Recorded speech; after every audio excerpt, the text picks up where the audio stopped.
ಮನ್ಸನ ಜೀವ ನೀ ನುಡಿಸಿ ಆಡಕ ಢಮರು ಆಗ್ಯಾವ.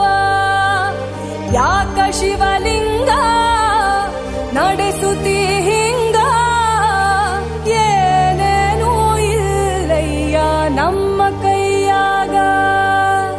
ಎಡವಿಸಿ ತಾಳ ಉರುಳಿಸಿ ದಾಳ ನಡೆಸಿದಿ